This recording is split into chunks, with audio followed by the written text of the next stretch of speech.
All right, good morning. We're going to get started. If you haven't noticed, our chair, Mayor Huebner, is not going to be here today, so I'm going to be chairing. So please be kind. So with that, good morning. The March 14th Executive Committee meeting is called to order. First, I would like to ask our interpreters to explain how to access interpretation. Please proceed. Announcement from the interpreter. To use the interpretation feature, please scroll to the bottom of the Zoom screen where the meeting controls are. Click on the interpretation icon, world, and select English as your language. If you're joining us through Zoom, mobile app, cell phone, tablet, etc., please press the ellipsis, then interpretation, and then choose your language. Finally, click on mute original audio to not hear the original Spanish low in the background. Headsets are available for interpretation. If you're in the meeting room, please check out the headsets from the receptionist in the lobby. Aviso por parte del intérprete. Para hacer el uso del servicio de interpretación, favor desplazarse a la parte inferior de la pantalla de Zoom, donde aparecen los controles. Haga clic en el icono de interpretación, globo terráqueo y seleccione Spanish, español.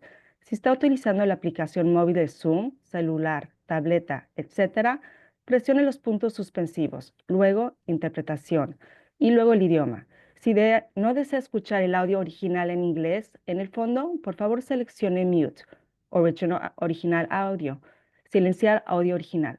Contamos con auriculares disponibles para servicio de interpretación. Si se encuentra en la sala de reunión, favor de pedir auriculares con la recepcionista en vestíbulo. Thank you. All right, thank you. I would like to take a moment to acknowledge the land that we call home. The tribal nations of San Diego region have historically faced injustices. We acknowledge the harmony that existed between the land, nature, and its original peoples, who have since endured displacement, persecution, and systemic oppression. We pay our respect to the unceded territory and homelands of the 18 tribal nations in our region, the most in any county in the United States. From 4 cultural groups, the Kumeyaay, Ligeño, Luiseño, and the Cupeño, and the Cahuilla. This land has nourished, healed, protected, and embraced them for many generations in a relationship of balance and harmony. As members of the SANDAG community, we acknowledge this legacy. We aspire to learn from indigenous traditional knowledge and experiences and undoing the injustices of the past. With that, please stand, if you're able, and join me for the Pledge of Allegiance. Hand over your heart. Ready to begin. I pledge allegiance to the flag of the United States of America and to the republic for which it stands, one nation, under God, indivisible, with liberty and justice for all. Michael, can you please confirm that we have a quorum? We have a quorum with the County of San Diego and East County absent. All right, thank you. I'd like to announce that to allow for better agenda management and to ensure Chair Huebner can participate in the discussion, we will be deferring item 6A, which is the proposed board policy changes to address previous OIPA and Transnet findings. This item will be moved to the next executive committee meeting, and today staff will only be presenting item 6B. All right, let's begin with non-agenda public comment. Michael? As a reminder, no comments shall use loud, threatening, profane, or abusive language that disrupts the orderly conduct of the meeting. Disorderly conduct that disrupts, disturbs, or otherwise impedes the orderly conduct of the executive committee is prohibited. Per our board policy, the amount of time allowed for each verbal public comment is determined based on the number of agenda items, the complexity of those items, and the number of persons anticipated to offer comment. This allows us to hear from as many people as possible and to complete our business while we still have a quorum. So based on those factors, the chair has determined that today's meeting, each member of the public will be allowed 2 minutes for their comments. Also, members, as a reminder, we do not use the voting pads for executive committee, so please just go ahead and raise your hands if and when you'd like to speak. We have 6 in-person public comments and 2 online, Chair. And first up, we have Michael Brando, followed by Perita Javier.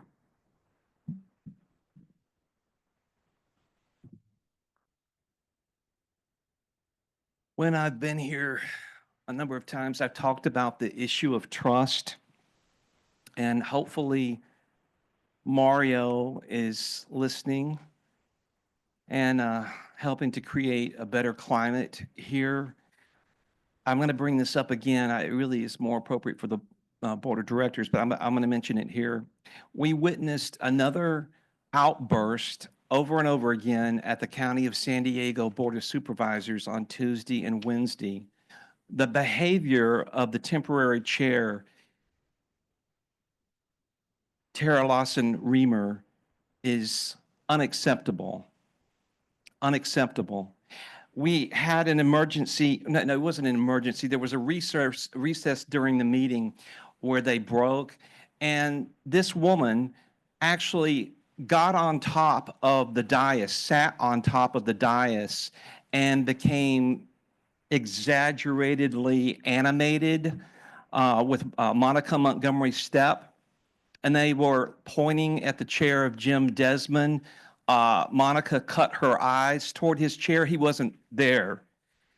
And this is an example of how a person like Tara can actually modulate her emotions during a meeting to appear a certain way, to present a certain way, but interiorly, there's something else entirely different going on, as demonstrated by her inappropriate behavior sitting on top of the dais and carrying on with Monica.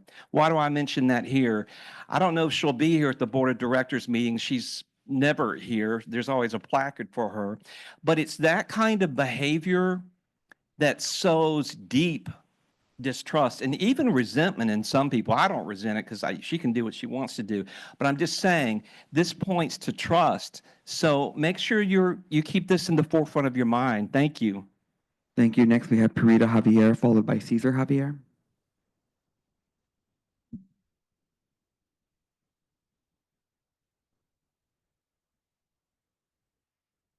Look at the eyes of Councilor Luqadda. Okay. Start. Good morning. I am Purita Javier. Ceramics manufacturing and kiln operation has been operated as home occupation business since 1984 at 5238 Streamview Drive, San Diego, California, 92105, a neighborhood dedicated as residential zone. It is known to be producing toxicity poison gases from its kiln, fumes, odor, airborne chemicals, particulates, and dust.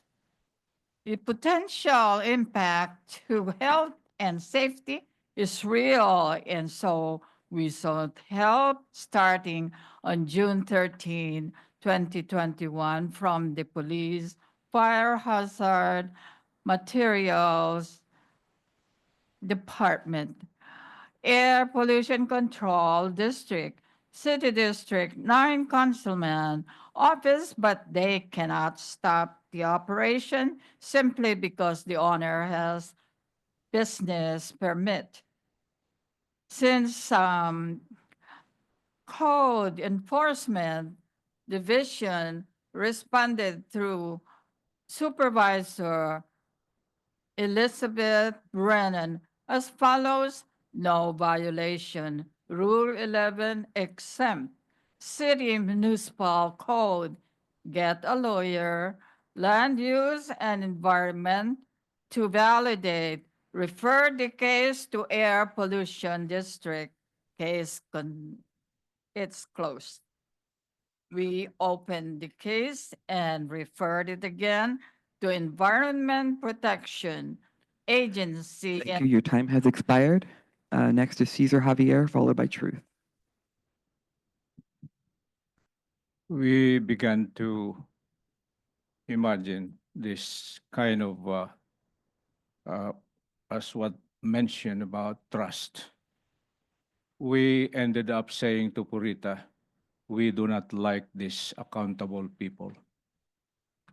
Starting from our District 9, Councilor Rivera, who was then the council president. And Mr. Luqadda, whom I approached at the San Diego 350. You know, San Diego 350, these are the climate change warriors where I belong. Because this is our mission, clean air. The vital survival kit of Sandiegans, of the citizens of this great republic. And you know what? I was hurt personally from Mr. Lacaba's response. I said, sir, we have an issue in our community. And she said, I will talk to Mr.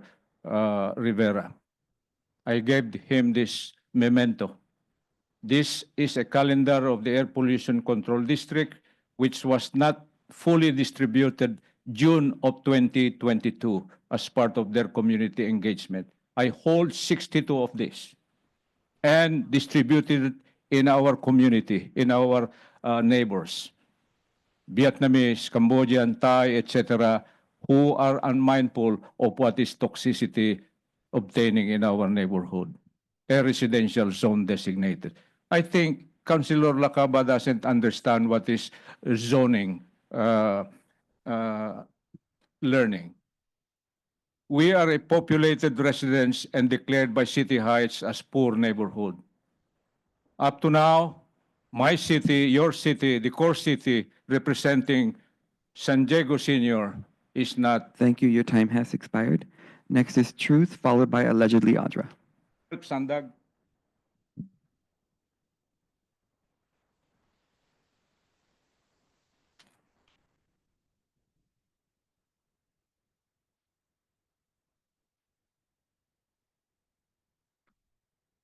Got it. Thank you. I'm going to try and take advantage of the fact that I lost seconds and that only during executive committee I can see Rebecca's face without anybody in the way. So Rebecca, you want a leaning of SANDAG, aka a Doge. In National City, I actually heard a gentleman recommend much the same, but with an oversight committee made up equally of council members and public members, something to think about. And I didn't bring it with me, but my father just bought me what I like to call a plaque. It says truth in the middle, and then around it, it says, let us love not in words or speech, but in truth and action. It's a nice reminder to not judge by someone's words alone, but by their actions.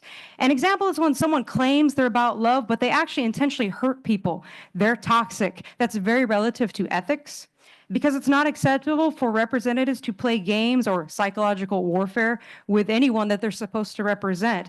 I think of the city of Santee and National City. There's always one bad apple on a council, and because it's not just the county. This is a systemic issue, actually. And where I'm at, I recently bought and sewed this patch right here. It says, no toxic people, thumbs down. So thank you, SANDAG, for inspiration, I guess.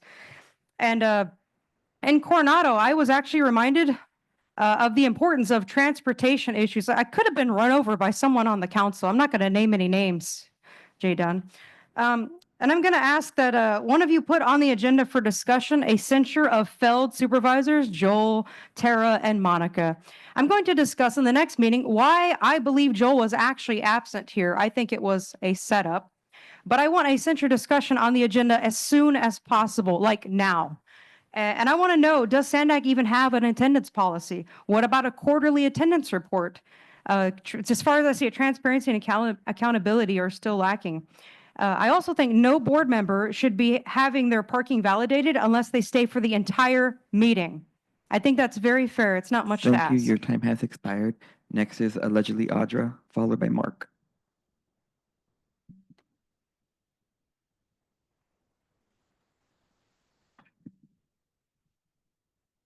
Good morning. So, man, it is interesting what's happening in cities around the county with the children and the education system. And I feel like a lot of these officials here on this board are not really paying attention to what's going on with the children in your cities. And I would like to bring you up, Rebecca. I don't know if last night you knew what happened at the board meeting for the education in the school district.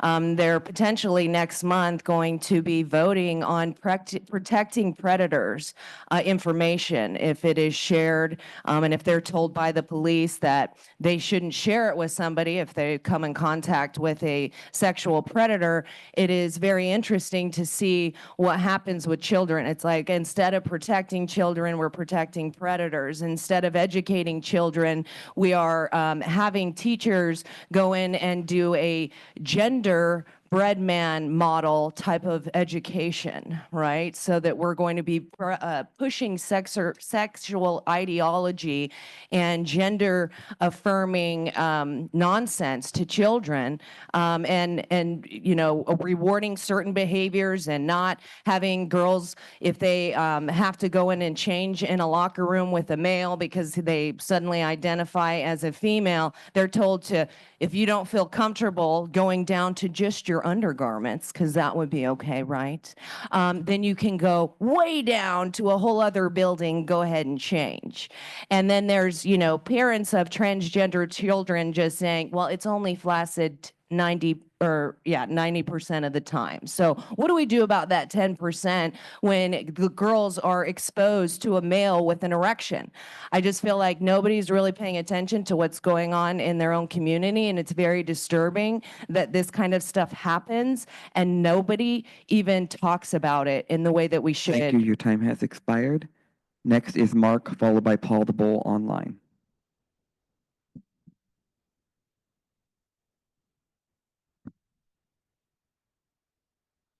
Mark, homelessness will increase until we get rid of the Federal Reserve, which is causing inflation, and turn monetary control back over to the Treasury Department without charging interest ever again, as it was before 1913.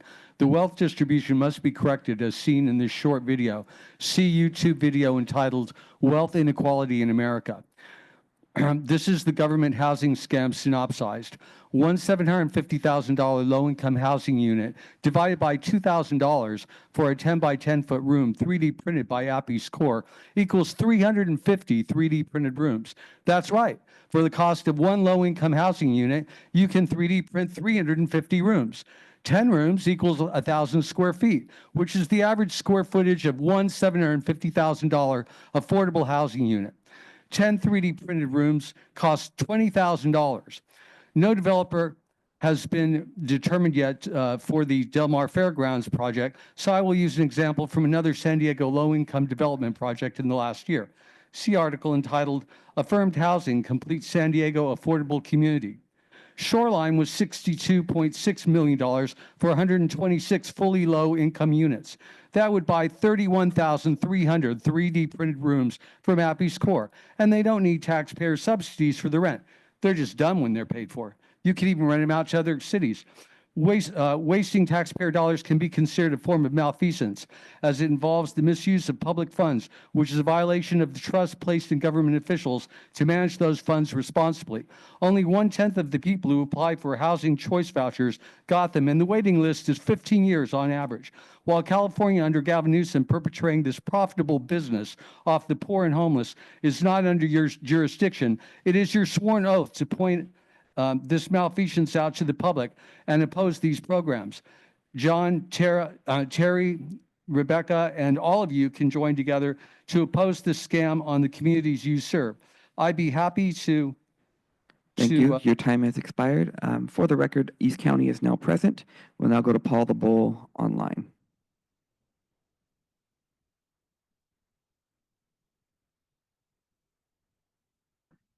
Paul, you're self-muted.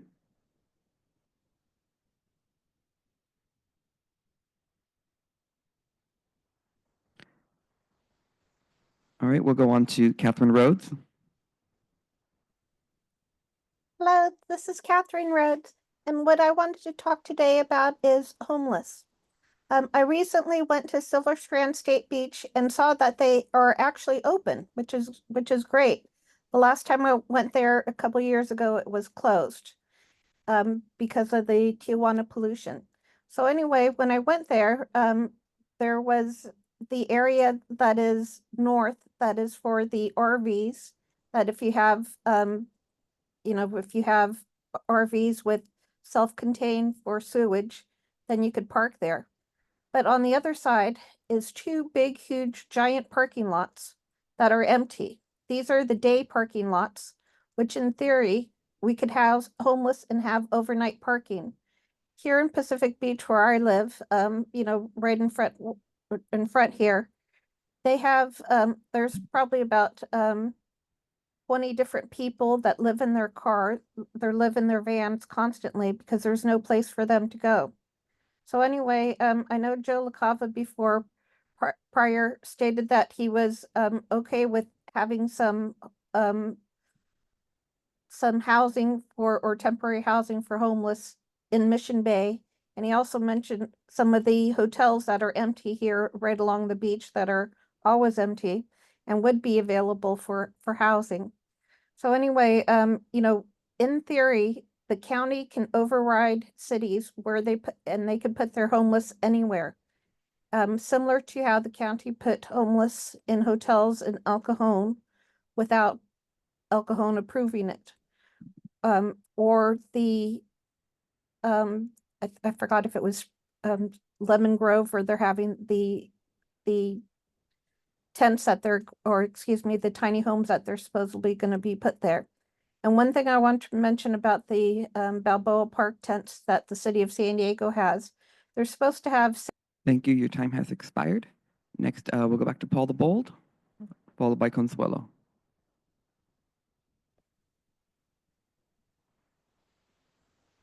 Paul, you seem to be muted. Hi, Paul the Bold. Can you hear me? Yes, we can. Thank you. Right. How silly is it that your mission is to get the train tracks off the Del Mar Bluffs because of erosion, but then you route the trains along the beach in Solana Beach and going north? Chair Lisa told us that the major goal was to prevent eminent domain of houses, and under them, which only 3 of the 5 options you chose in fact to do, an epic fail. After all your wasted time and effort and money spent on tacos, snacks, and meetings to persuade and manipulate us into agreeing to these silly routes, after all this, the people who approve your plans of EIR will probably agree that this is no-brainer, no-go, and send you right back to the drawing board after a few years. If you want to build a tunnel, route the track up the I-5 to Oceanside, maybe along the SR-76, and then you can build your tunnel through the mountains where there are no people to evict or properties to ruin. There are too many choke points throughout the Los Angeles tracks all the way up the I-5 corridor. Erosion from the ocean and landslides from the steep cliffs, although that would be a better option below Oceanside. But please, please think about the long term. I mean, do you really want to move the track every 5 or so years when the erosion picks up? I mean, it's a ridiculous prospect. Why should we waste our tax dollars? Thanks. And our last non-agenda public comment is Consuelo.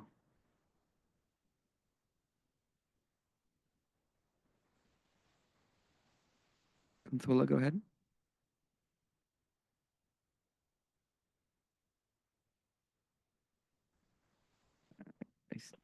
No, I'm not. Hello? We can hear you. Go ahead. Okay, thank you. Consuelo.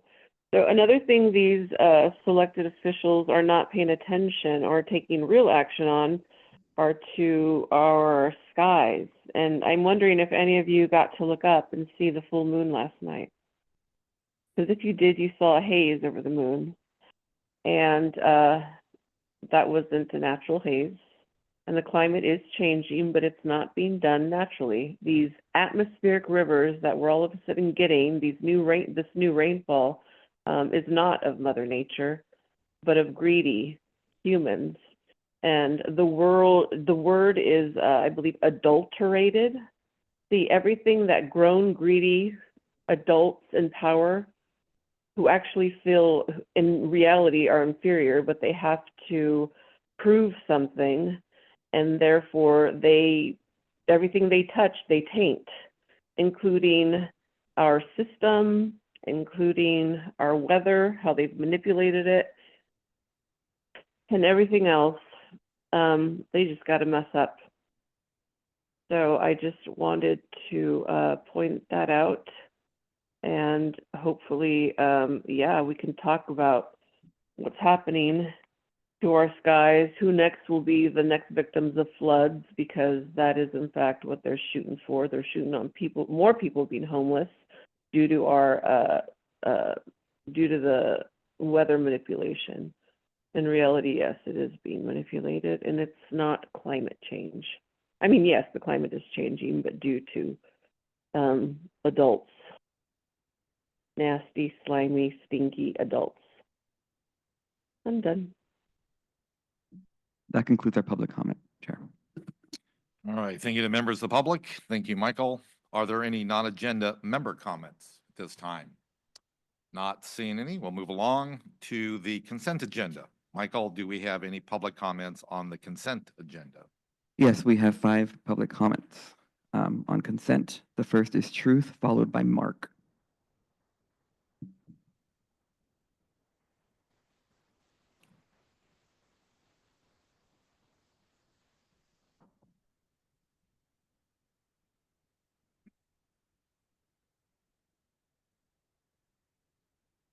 Sorry about the few seconds wait. I didn't want to hear toxic comments.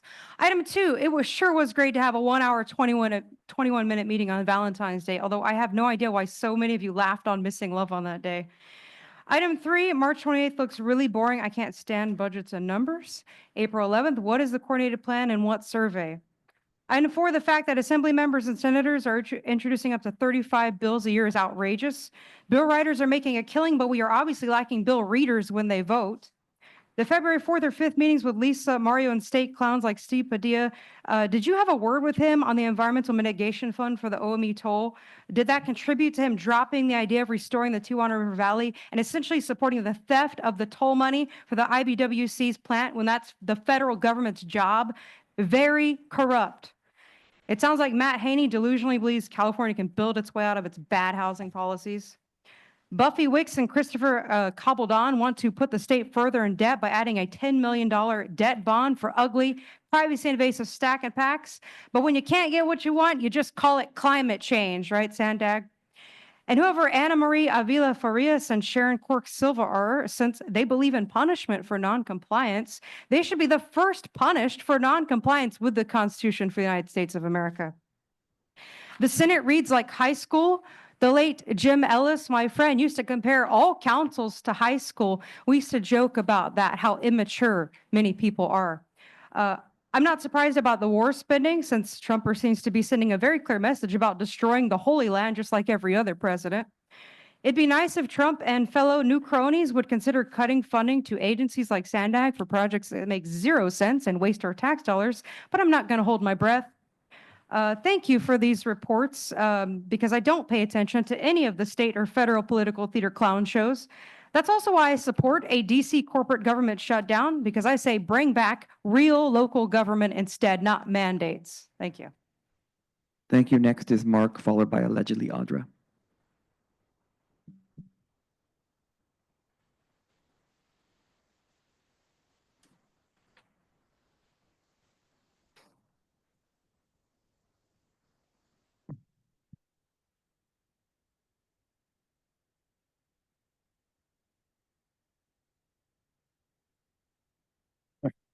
Mark, regarding 3, review of draft board agendas, this is all Agenda 21, UN Agenda 21.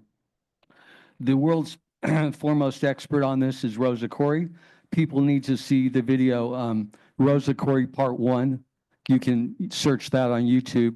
Her name is spelled Rosa, R-O-S-A. Corey is K-O-I-R-E. She was the district branch chief for the Department of Transportation. Her expertise is in eminent domain and land use and property valuation. She talks about Agenda 21. Oh, the real title, by the way, will be longer than Rosa Corey Part 1. It'll say Behind the Green Mask, UN Agenda, blah, blah. But that'll bring it up.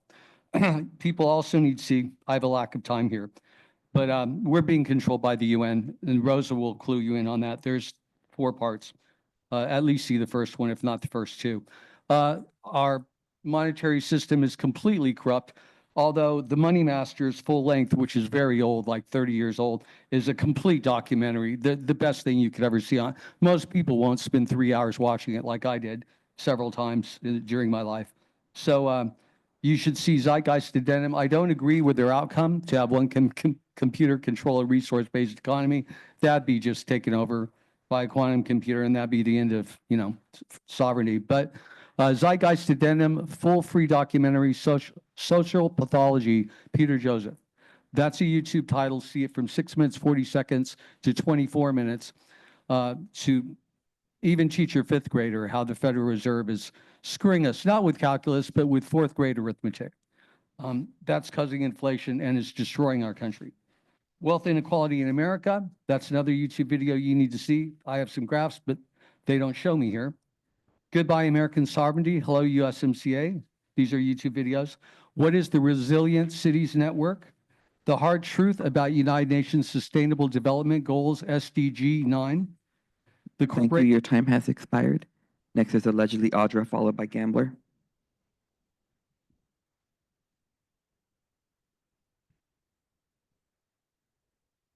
Toxic comments. Yeah, so with your, board draft agendas, thank God. I would like to see if you guys could bring forward something that is going to address the safety issues of your climate action plan. Because as we have seen with the fires in the Palisades and things like roundabouts impeding people's ability to get out in a safe manner, many of the calming measures that you guys bring forward as far as taking away lanes or, parking spots, that's a whole other story, but putting in roundabouts. Slowing the speed is just part of that. But I just feel like we need to really be addressing this because what you're doing is you're actually putting people in danger by encouraging that type of infrastructure to be made.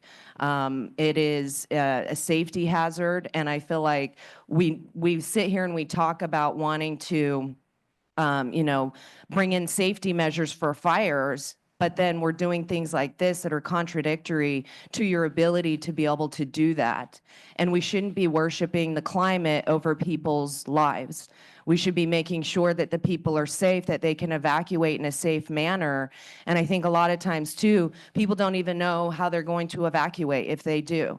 We're asked to go onto some apps and different things, but I think in each community there needs to be some kind of plan where you guys are getting together and having some kind of a town meeting or forum where you can get the community in and really let them know what to do. What if your cell phone doesn't work? What if they can't go look at that app?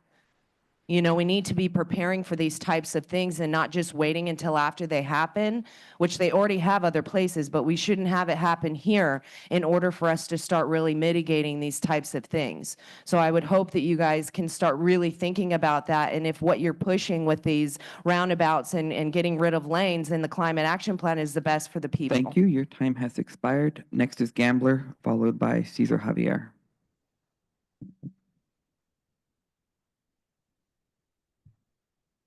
How are you guys doing this fine and lovely day? You guys might want to go ahead and give the Board of Supervisors a call.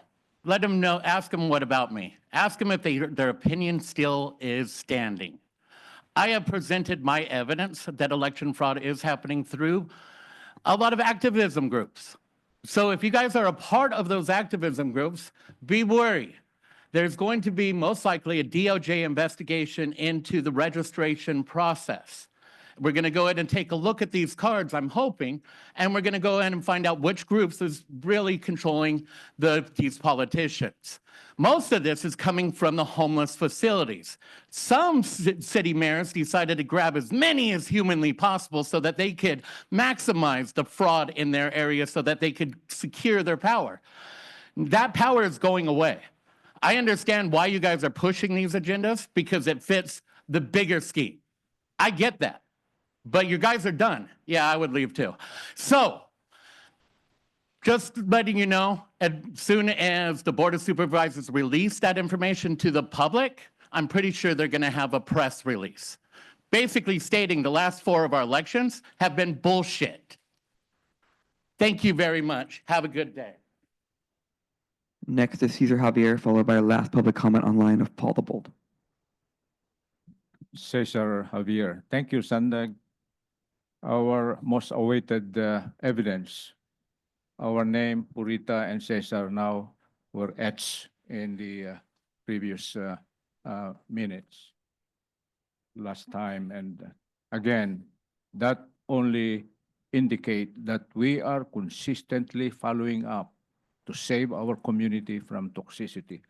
Thank you, SANDAG, again. And wake up, Councilor Luqadda, former chair of the Environmental Committee of the City of San Diego. Look at what's happening now. Value analysis. Yes, SANDAG, thank you. On the spheres of transparency, look back. On the sphere of accountability, unity of leadership, may we ask the honorable members, cream of thinkers, who is really the lead person here? Is it the CEO or Mr. Luqadda? Answer me, answer us.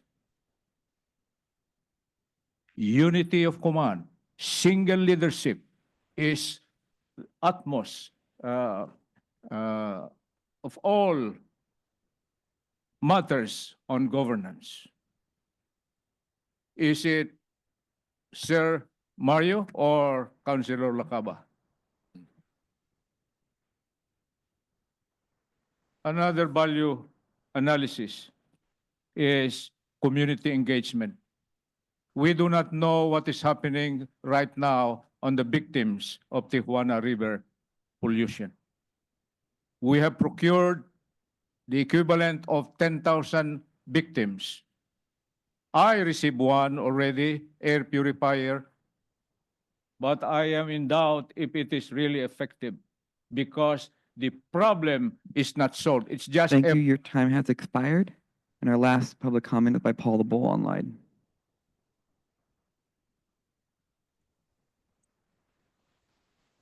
All the bold. I'm glad that the names of who voted for what were recorded in the minutes. Thank you. Review of draft board agendas. March 28th, the AGTB Carlsbad and Tamarack pedestrian improvement project is for safety improvements, and it's for one intersection only. Not sure why this small project is being delayed a year. SANDAG claims to be all about safety. And I think it's a bit early to approve a draft of the program budget, particularly when there seem to be projects such as Lausanne or audit results which could drastically change it. And you could check out more estimated costs to see if they are still unreasonably inflated due to price escalation you did when inflation was high. Looks April 11th. Looks like there might be time to review one of the original 16 Lausanne projects. Take them one at a time. Suggest you review number 10, which is better by far than all of the others. Back to the approval of minutes. Back to the list of names like the Oscars and who did what on the consent agenda, which was consented to. Surprise! And on the report, I'm shocked to see that not even the names of the committee members who spoke were mentioned. For legislative status, 2,500 new bills introduced sounds like a fire sale. Not sure why housing was mentioned so prominently. I can guess though. It's a political success story for San Diego. Not. What would be nice if there had been more detail about the transportation issues you said were discussed. On the Thank you. Your federal time has level, I expired. think the results That could be concludes our public comment, Chair. All right, thank you, Michael. Do we have any member comments on the consent agenda? Oh, Mayor Minto. Yeah, I like the comments regarding fire safety, Audra, that you brought up. I've actually asked our Public Safety Committee to give us, not us here today, but bring forward a report around the county on all of the fire safety issues that are going on, mitigation issues, everything it covers, you know, like what you're saying about ingress and egress, all the way down to maybe new techniques, the communication systems, things like that. So you can look forward to that coming in the near future. You're welcome. All right, thank you, Mayor. Not seeing any other member comments. May I have a motion to approve the consent calendar? Do I have a second? Second. All right, we have a motion by Mayor Minto and a second by Mayor Sanchez. All those in favor, please say aye. Aye. Any nays? Any abstentions? The motion carries. Thank you. We'll now move to the next item, item 5, which is the draft program budget.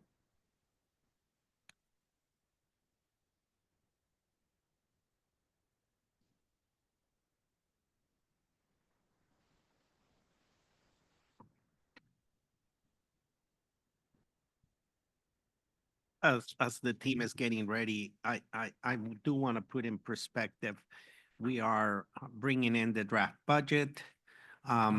We are trying to meet certain time requirements that the state puts on us, so funding continues to flow. That doesn't mean that as the year progresses, we will be having those priority project conversations that will eventually and potentially lead to budget amendments in the summer and in the fall. So right now, this is a snapshot of what we know as information, and it's to meet those requirements to submit, if I'm not mistaken, Susan, by May 9th to the That's correct. state a draft plan, so we can continue receiving formula funding by both the state and the federal government. So you have your executive team in front of you here. Take it away. Good morning. My name is Kimberly Trammell, and I'm the Director of Accounting and Finance, and I am here on behalf of our CFO, Don Vitisse, who wasn't able to make it today. It is my pleasure to introduce the fiscal year 26 draft annual program budget and the great team that's been working on it. Over the last several months, many of our team members have been working diligently on the development of this draft budget. The budget has been carefully assembled to align with state and federal funding guidelines, ensuring compliance while advancing critical regional transportation projects and programs. Today, the team will present information on the budget and the process that will conclude in May, when we expect to present the proposed fiscal year 26 budget for board approval. A key part of this process is submitting the budget to the funding agencies, as Mario mentioned. This year, the state has set May 9th as the deadline to submit the fiscal year 26 annual budget. Timely submission safeguards SANDAG's ability to program funds, authorize expenditures, and process reimbursements for ongoing projects. Meeting this deadline helps secure state and federal funding eligibility for essential projects and programs and maintains SANDAG's strong standing with key funding partners. However, it's important to note that today's review is just the beginning of a broader, more in-depth conversation. In the coming months, we anticipate engaging with the Board of Directors and our regional partners to further refine this budget, ensuring the projects we are advancing not only meet our regional commitments, but are also supported by sustainable funding strategies. Now I will turn it over to Susan Huntington to talk about the details in the budget. Thanks, Kimberly. Good morning. I'm Susan Huntington. I'm SANDAG's Director of Financial Planning, Budgets and Grants. SANDAG approaches the development of the annual budget by first focusing on projects and programs required by our various mandates and responsibilities. It's important to recognize the many roles SANDAG plays as the region's metropolitan planning organization, the Regional Transportation Planning Agency, Council of Governments, among others. Each of these designations not only gives SANDAG access to critical funding streams, but also comes with specific obligations and requirements that guide our work and how those funds are programmed and spent. So how do projects get into the SANDAG budget? Unlike many cities in the county of San Diego, SANDAG budgets by project rather than by department. In order for a project to be included in SANDAG's annual budget, it first must be part of the regional plan. So as you're aware, the regional plan provides the long-term vision for the region. From the regional plan, the board and agency leadership identify the projects to prioritize, and then we seek funding to pursue and complete those projects. Once funding is identified for a project or program in the approved regional plan, it moves into the SANDAG budget. Finally, the projects in the approved budget move into the Regional Transportation Improvement Program. That's the 5-year near-term investment plan where funds are committed to execute projects and programs identified in both the regional plan and the program budget. Projects must be in the RTIP in order for SANDAG to access federal, state, and Transnet funds. All of these documents are reviewed and approved by the board. Our budget operates within a revenue-constrained framework, meaning every expense must be backed by available funding. However, as Mario mentioned, current circumstances are evolving quickly. In February, the board received a detailed economic and budget outlook, which highlighted downward revisions in both Transnet and Transportation Development Act funding. Both are tied to our local sales tax revenues. We're also closely monitoring the potential impacts of recent federal executive orders and policy changes, particularly those affecting transportation funding. The shifting federal landscape introduces new uncertainties around certain funding streams. Despite these challenges, we remain committed to stay flexible, collaborating with our regional partners, and advocating for the resources needed to keep our projects moving forward. You'll hear today from our directors efforts we've made to identify areas where we can reduce costs without compromising quality or timelines. I'll also highlight the funding which may be at risk and how we are proactively planning to address those uncertainties. And with that, I'll jump into the overview of the fiscal year 26 budget. So chapter 1 of the budget tells the story of SANDAG and our work plan for FY26. We really want the board, the public, and all of our stakeholders know how we're investing our taxpayer dollars. So this is the chapter that explains how SANDAG operates and outlines our work program for the year ahead. As for the budget itself, the fiscal year 26 budget totals $1.3 billion. $685 million, or more than half, is dedicated to project development and delivery of our capital program. $459 million is the estimate for our Transnet revenues. And these funds are passed through to the major corridor program, local jurisdiction, transit operators, and grant programs as defined in the Transnet ordinance. Over $100 million supports the overall work program, and $86 million is for our regional operations and services. The directors will highlight projects within each of these major budget components. About 3/4 of the revenue used to support the SANDAG work plan come from state and federal funds. Most of these are dedicated grants for specific work efforts. Transnet sales tax revenue accounts for only about 15%. And then our other local funds are the Transportation Development Act funds, member assessments, and toll road revenue. Given that 30% of the budget is funded with federal funding, we are concerned that certain federal funding is at risk, which could rescope, delay, or eliminate projects. At this point, we're watching very carefully, particularly on federal funding where we won a competitive grant, but we don't currently have an executed funding agreement. Currently, staff is reviewing funding constraints and identifying opportunities to develop contingency plans for projects tied to those grants. We're assessing key factors such as the scope of the projects, the timing of the grant, and exploring whether alternative funding sources may be available for funding substitution. But as I said before, most of our funding is grant specific, meaning that those funds are restricted and cannot be repurposed for other uses. Although we have revised our Transnet revenue estimates for fiscal year 26, Transnet remains a crucial source of revenue for the region. It often serves as the match requirement in our discretionary programs. And we know that the US DOT continues to prioritize strong co-funding partnerships when awarding grants. Our goal is to proactively create contingency plans so we can adapt quickly as new information becomes available. Next, I'll hand it over to our program directors to dive deeper into the projects and programs. Sorry. Within the budget components, they'll highlight the steps we've taken to identify savings and efficiencies, along with the strategic decisions we've made to rescope, adjust, or shift projects. To start us off, I'll turn it over to Antoinette, who'll begin with an overview of the OWP. Thank you, Susan. Sorry for grabbing the mic a little too soon. I'm excited to talk about the OWP. All right, the overall work program is the non-capital planning projects and programs. In the FY26 budget, there are 55 different work elements, and they total about $105 million.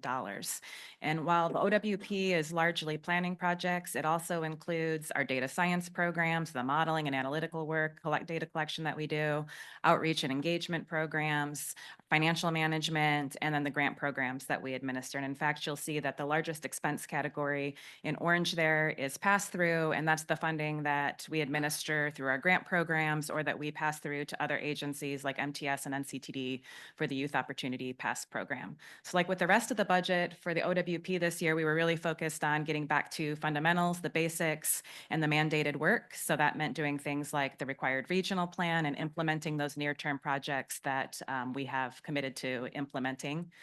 We're also really taking a fresh look at some of the major capital projects in the regional plan and studying alternatives that could bring the same benefits, the projects sooner, but at perhaps a lower cost. You will see there is a $24 million increase from last year, and this is due to grants that we've received and that we are administering. So we got the large REAP funding allocation from the state to stand up the Housing Acceleration Program and pass through funding to local jurisdictions.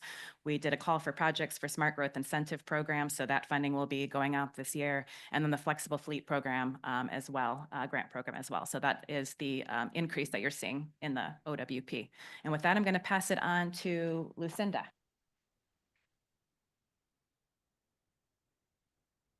Good morning, Lucinda Broussard. I'm the Director of Regional Transportation Services. Let me see if I come on. There we go. So this chapter and what we do, we cover SR 125 toll roads, the I-15 traffic demand management, automated regional justice information systems, mobility projects, intelligent transportation projects. So we have a wide swatch of what we do here. We're at 6% of the budget.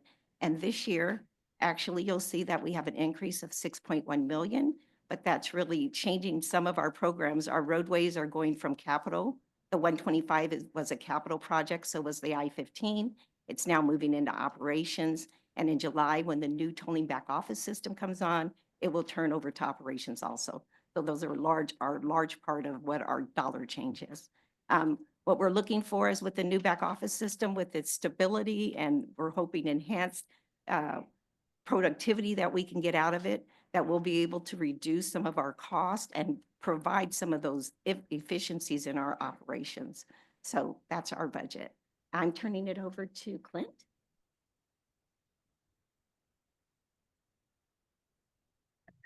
Good morning, Clint Peace, Director of Program Project Management. I'll cover Chapter 5 of the Capital Program.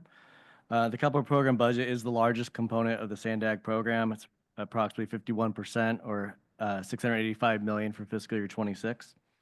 It's a direct result of the state legislation that made SANDAG the responsible agency for construction of major regional transportation facilities. So the overall annual spending for 26 remained relatively flat compared to 25. However, the multi-year capital project, a reminder, the capital, as Susan mentioned, the capital budget is a 10-year program. It did increase by $255 million due to new state and federal funding allocations to 6 projects. There's more details in the report, but the 6 projects include Otay Mesa East Port of Entry, 805 South HEV conversion, Eastbrook to Shell double track, Delmar Bluffs 5 stabilization project, $9 million to the bike program, and 52 improvements in the transit priorities.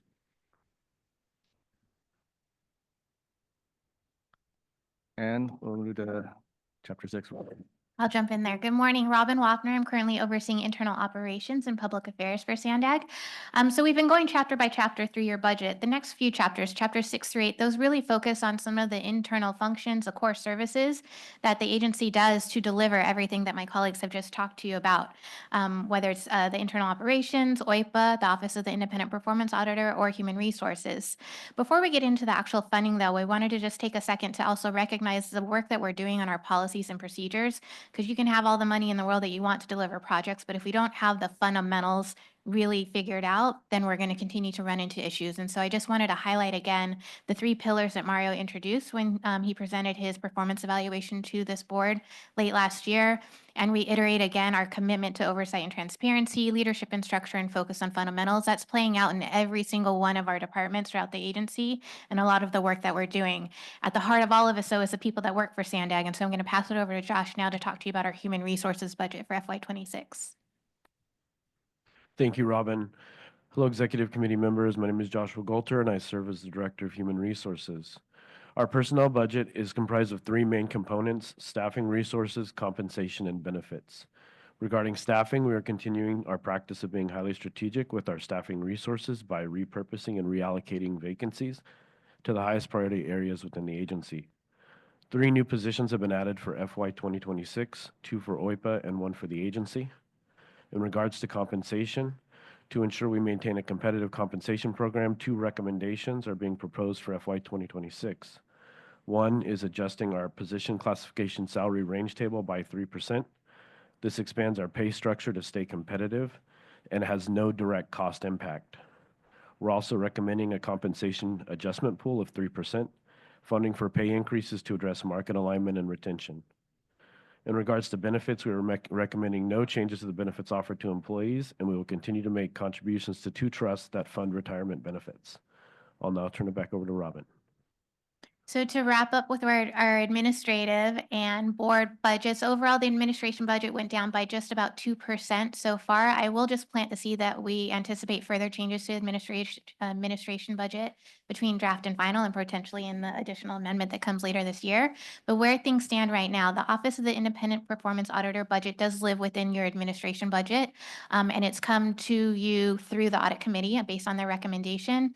Last Friday, I will flag that the Audit Committee had a subsequent conversation where they've already approved additional changes to the OIPA budget. So you definitely will see a change between draft and final on this one. We have Emily online in case there's any specific questions, but I'll just flag the draft budget before you shows that they were requesting 2 additional positions. When you see the final, the Audit Committee is recommending that they have 1 additional position, and they repurpose the second one for contracted services to do additional audits based on the climate ethics survey that they just conducted. And they're also looking for some funding for contracted services for software to support their efforts. The office move I wanted to flag for you, obviously, you know, we are right in the midst of that. Hopefully in April, we will be meeting in our new boardroom. So you'll see a lot of reductions in the administration budget because we had to bring on a lot of services to support that. Those will go away starting in FY26. That said, we fully expect that this is going to be a multi-year project. So I just wanted to, again, plant that seed that we will continue to see expenses for the office move over the next few years as we continue to get settled in the new space. The third bullet here, you see the outside legal counsel services, both for the agency and the board. We've really pulled out the legal costs that is usually living with the administration budget. You're going to see it much more transparently now in your contingency reserve line item in the administration budget, but it's not necessarily a plus up. We just wanted to make that clear. That's what those funds are being used for. And then, of course, this body is having conversations, in fact, later on your agenda today to talk about if you want to continue with your contracted services for a general counsel for the board. So we've accounted for those expenses in the draft budget before you today. We also have new requirements from the federal government to make all of our any products that are externally facing ADA compliant. So we've included funds for that to happen. And then the last bullet is the finance department audit implementation. You'll see a line item for that. You've tasked your OIPA to conduct an audit of our finance department. And so we're including funding to incorporate any recommendations from that audit in FY26 within this budget. Bring us home, Susan. Okay. Thanks, Josh. Pending your approval today, staff will submit the draft budget to our funding agencies for their initial review. Over the next month, we look forward to receiving feedback from our funding partners, the board of directors, and key stakeholders as we're going to various working groups. We'll carefully incorporate that input and return in May with the final budget for the board's review and approval. Once adopted, the final budget will be sent to our funding agencies for their final approval and revenue allocation for fiscal year 26. Josh? Thank you. With that, the executive committee is asked to, one, authorize distribution of the draft fiscal year 2026 program budget to member agencies and other interested parties for review and comment. And two, recommend that the board of directors approve the draft fiscal year 2026 program budget. I'll turn it back to the chair. We're happy to answer questions. All right, thank you for the presentation. With that, Michael, let's go to public comment. Yeah, we have 5 in person and 3 online. First in person is Truth, followed by Mark.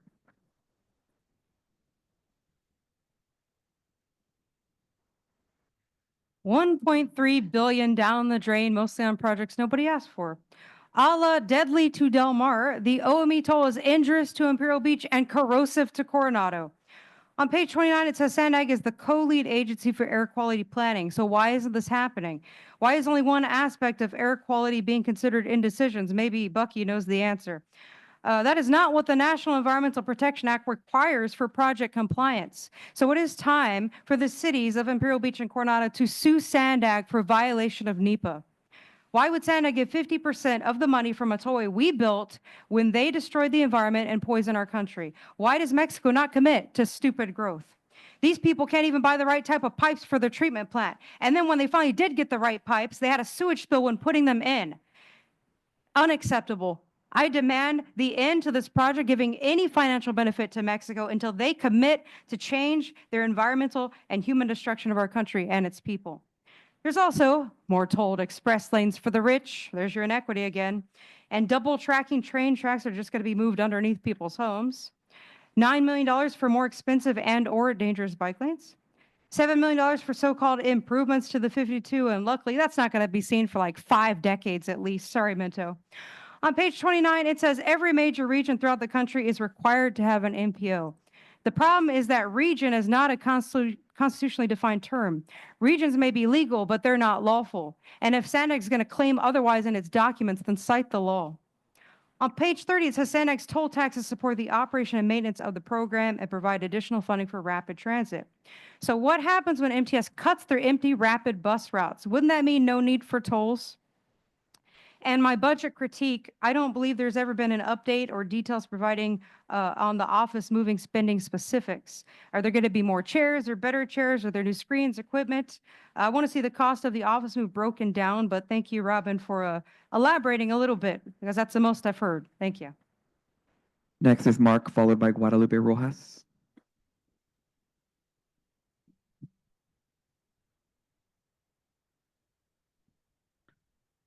Mark, the regional plan's long-term goals are all UN Agenda 21 and totally against our sovereignty.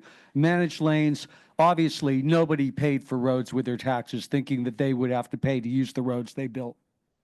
I already mentioned zeitgeist addendum on the monetary system and wealth inequality in America. Look at my comment during non-agenda if people want to see those videos. They're very important. SANDAG, our government never addresses this whatsoever. The cause of inflation, they'll talk about how inflation is terrible. They never, ever address that. They could stop it in 1 minute. 1 minute. Also, SANDAG, there's a video called SANDAG Binational United Nations Habitat, UN Habitat Conference. That will bring up at 1 hour, 22 minutes and 50 seconds, people will see them actually trying to limit our movement and control us, which is what it's really all about. I have very little time here, less than a minute. So I'll just say that if people see on YouTube the video entitled Behold the Pale Horse, Chapter 13, William Cooper, that will describe how we entered the UN Treaty of 1945 that was totally against our sovereignty. And even though it was passed by Congress, they did not have authority, constitutional authority, to betray our sovereignty like that. It's just against everything constitutional. That's one of the reasons we're in the mess we're in. Let's see here. There are places that states that have gone against UN Agenda 21. See these titles. Alabama adopts first official state ban on UN Agenda 21. Tennessee House Joint Resolution 587. The UN is stealing land. UN DRIP is massive land grab, masquerading as restitutions. All this is done in the name of climate change. See Pollinators in Peril and the Madness of Geoengineering Ring with Nikki Floria. Thank you. Your time has expired. Next is Guadalupe Rojas, followed by allegedly Audra.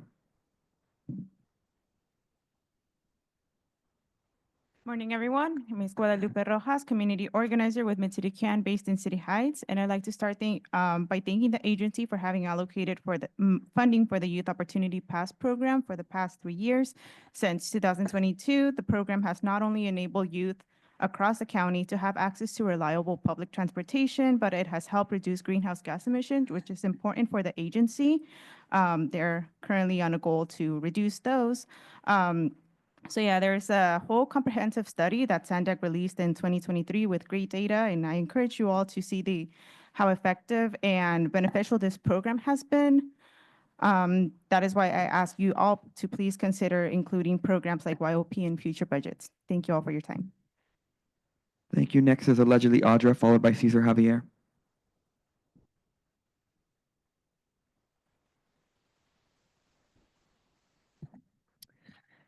Yes, so it is about controlling movement because, charging people to drive on a road we already paid for does nothing but that, because people are already in dire straits and they're already having trouble just making ends meet. And we're talking about making it even harder. That's where those roundabouts, the lack of parking spots, the taking away of lanes, those are all things that are actually impeding our ability to move around. It doesn't make it easier, no matter what you say. And it is the United Nations agenda.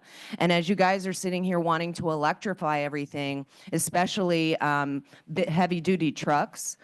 I mean, have you guys gone and talked to like owner-operators or people that are actually driving these around to see if it would actually help them deliver more goods, or would it impede their ability to do so? Especially when the trucks have a specific weight, having an electric truck is going to take up a lot of the weight that the cargo would potentially take up. And there's no infrastructure that is going to be able to allow them to go from state to state. I mean, do you just want them to stay in California? Because what happens if they have to go to other states to deliver whatever it is? It's actually not going to do us any good. So a lot of these things that you guys do seriously impede our ability to do anything. But because I don't know if you just don't understand what's going on with the United Nations, or you think that we're crazy, but this is a plan that's in place, and it isn't about anything that has to do with the climate, because if you're not addressing the fact that there's cloud seeding, that there are chemtrails, that there are many measures of weather being weaponized, then you're actually doing a disservice to the people, and you're wasting our money pretending that you're going to mitigate something that's going to continue to happen over and over and over again. Doesn't matter how many times we say it's a natural event. It's not. And it would behoove you guys to look into it because it affects you too. It's your health that is affected by. Thank you. Your time has expired. Going to online comment. I'm sorry, Cesar Javier, followed by online comment of Catherine Rhodes. Cesar Javier, this is our scope, and thank you, SANDAG. Planning of projects or programs done, and we witness it. Resources planning and budgeting comes with the federal funding at risk. By the way, thank you for the presentation.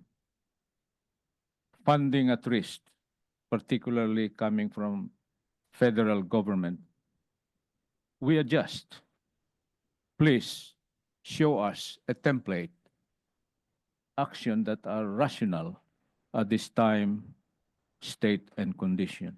Remember, Amat Victoria Kuram, I love preparation. And SANDAG, I think, is ready at all time because we are prepared. Let us show to the public that kind of preparedness. No more money, reliance on what we have. Show us how these meager resources are to be spent.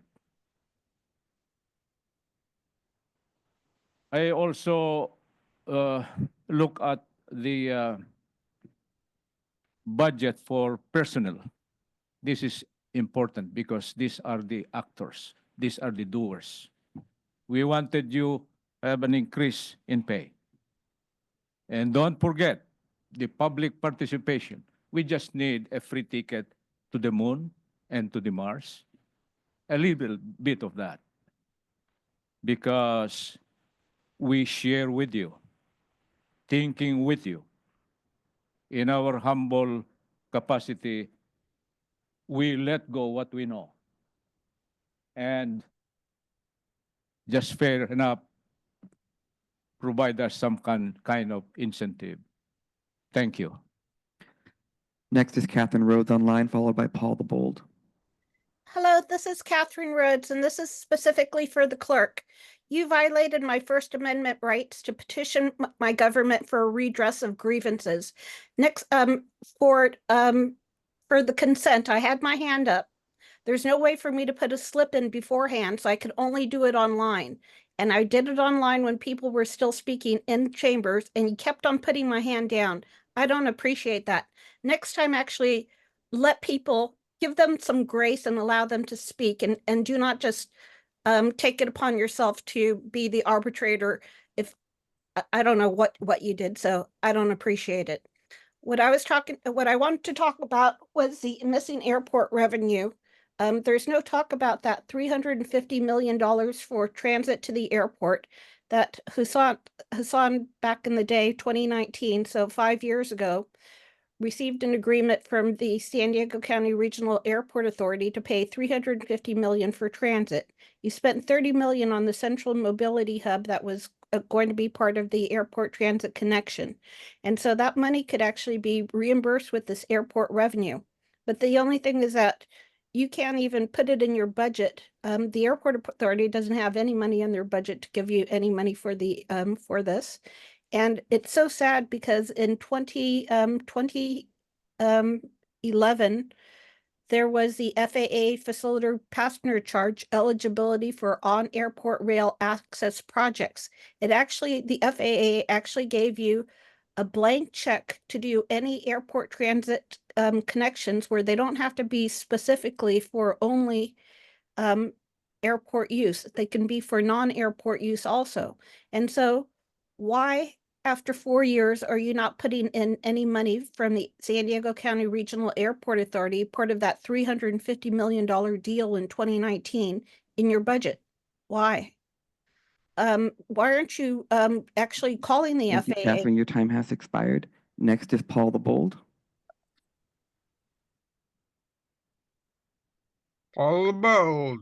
The big picture, you have a 1.3 billion budget, same as last year, unrealistic.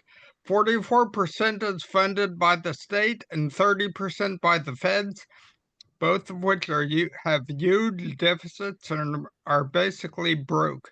Moreover, the feds have shown a huge inclination to slash grants and funding, and it's coming in Sacto too. You didn't mention them much. And given all the firings, companies going bust, and the general employment scene, I wouldn't be too sure of Transnet revenues either. Something's got to give. In fact, the draft says sales tax data in the first half of FY25 point to another year of negative growth. Transnet revenue in FY25 is predicted to be $420.1 million, nearly 14 million less than initially projected in the previous budget. It continues. SANDAG's revenue is subject to both the state and federal governments approving annual budgets, which we initially assume will remain flat, which is already wrong. So basically, a 1.3 billion budget, but you expect 1.2 billion of revenue or less. Better get your pencils out to revise this. In fact, why is SANDAG wasting its time listening to a budget we know is wrong? It's also interesting that the draft budget does not mention that the weighted vote has not been used since the crypt days of Sarah Crota. Sounds like you totally missed with your focus on fundamentals. Please refocus. Thank you. Next is Blair Beekman, followed by Consuelo.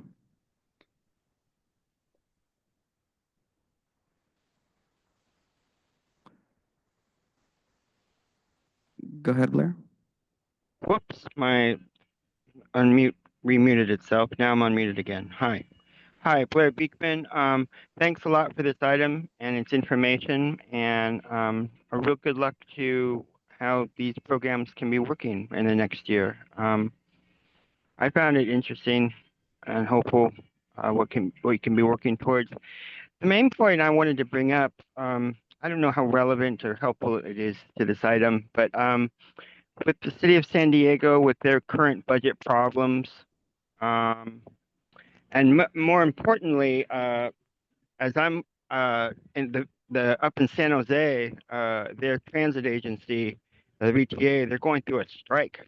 Actually, right now, the transit agency is striking. So there has to be a real question of adjustments of budget dollars and how to really work quickly and make changes.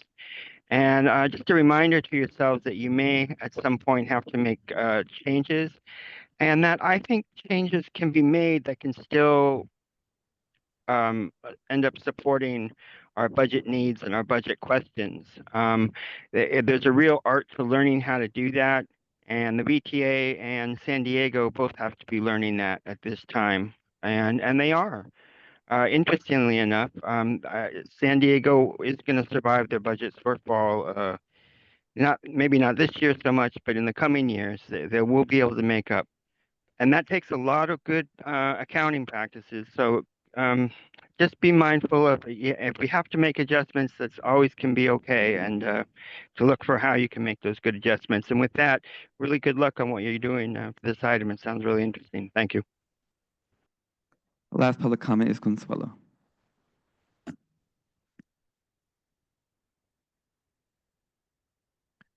Go ahead, Consuelo. Okay. So I concur to what Catherine Rhodes just said, and amen to Audra and Paul and Blair. Let's see, the more you speak a lie to the people will start to believe it. Not only will they believe it, but they will eventually start to repeat it. Now you got to top that with the media echoing those same lies. Talk about it spreading like a wildfire. And just like a fire, these lies are destructive. They especially are destroying the trust of the people who are paying attention. And it is frustrating to those who are paying attention, because not only are we paying attention, but we're paying into this budget of nonsense, quite frankly, and because we know that the dollars of the taxpayers are being used for no good, not to serve the people, but to in fact serve the agenda for the 21st century. And at this point, if there's a person in the room that has not looked into this, you really need to. And especially if you're new here at SANDAG on the board, look into it. It's happening. It's what you all are serving. You are not serving the people or the budget. And it's a shame. And that's all I have on this. Thank you. That concludes our public comment, Chair. All right, thank you. We'll now turn it over to the committee members for any comments. Mayor Jones. Thank you so much, Chair. I do have a comment. I didn't, or maybe I missed it. The position the new staffing position that's within the organization, not the OIPA, but the other, yes. Do we know what that is? Yes, so you don't see that highlighted in the FY26 budget because it was already included in the FY25 budget. We're getting ready to recruit for it within the next few weeks, actually. And what is that? Oh, sorry, it's Internal Controls Director. So I actually looked up the job description for the lean. Yeah, I capture was in San wondering, Marcos. yeah. It's very, very similar. We have the Public Affairs Department. And sort of what we're thinking right now is I'm overseeing internal operations and public affairs. So this director would be within the same umbrella, focusing on internal controls, working with, we have positions called administrative analysts.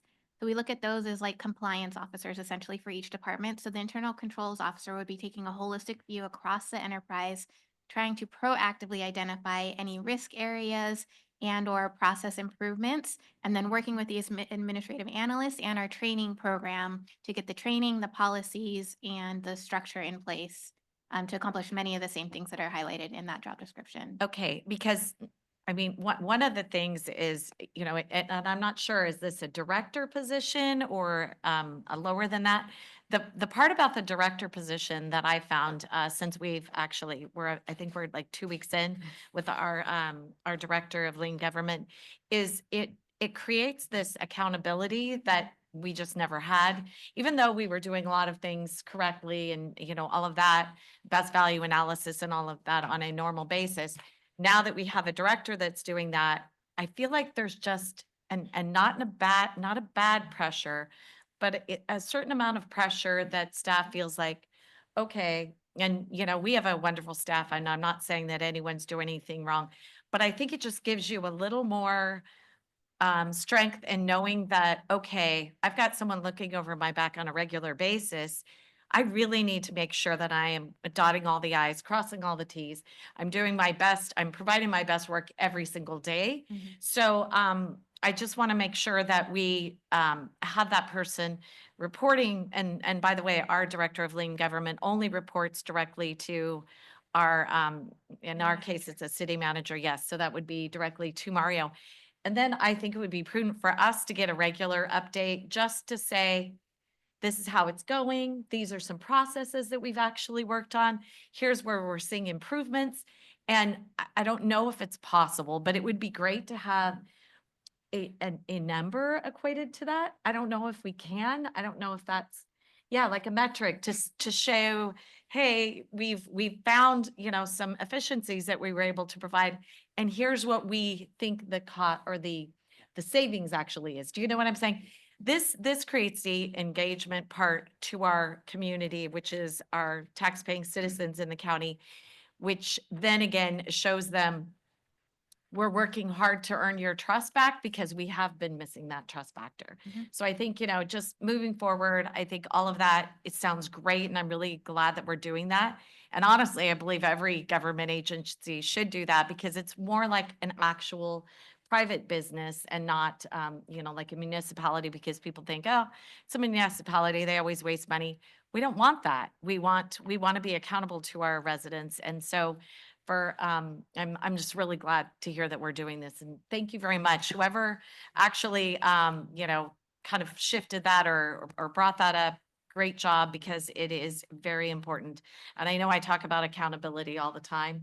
It's one of my things that I just always talk about. And so when my staff actually was saying, yeah, this is what we're doing, I was like, great. So I'm glad that, you know, it's sinking in and we're trying to do the same exact thing. Yeah, we're moving forward and we're getting best practices like from your city and like from the state. SB1 had